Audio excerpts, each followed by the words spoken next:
చాలా కాలం ఉంది కదా. రేపు పొద్దున రాబోయే జగన్మోహన్ రెడ్డి గారి పరిపాలన అది కూడా చూడాలి కదా. మీరు ప్రతి ఒక్కటి తిరిగి ఎన్నికకి వస్తుంది కదా. నేను స్పష్టంగా చెప్తా ఉన్నా, మీరు ఈ పొట్టేళ్ళు అవి మాట్లాడడానికి కారణం చెప్పనా,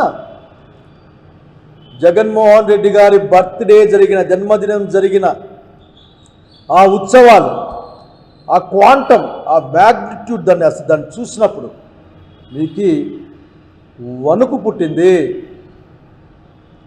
వెన్నులో వణుకు పుట్టింది.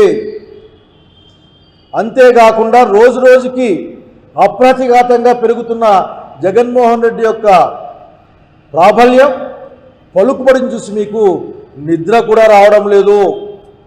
గొంతులోంచి శబ్దం కూడా గట్టిగా గమనిస్తూ ఉన్నా, గట్టిగా రావడం లేదు ఎవరికి కూడా. మెడికల్ కాలేజీల్ని ప్రైవేట్కి ఇస్తారు అన్న మాట ఆంధ్రప్రదేశ్ రాష్ట్రంలో 80-90% మంది ప్రజలు వ్యతిరేకిస్తున్నారనే అంశాన్ని మీరు ఒప్పుకోకపోయినా, మీరు దాన్ని కూడా దారి మళ్లించి ప్రజల దృష్టి మళ్లించేందుకోసమే ఈ రోజున మీరు ఈ తలకాయల, పొట్టేల తలకాయల గురించి మాట్లాడుతూ ఉన్నారు. మీరు కొత్త జీవకారుణ్య సంఘాన్ని పెట్టి కొద్ది గైడ్లైన్స్ ఇవ్వండి రాష్ట్రానికి.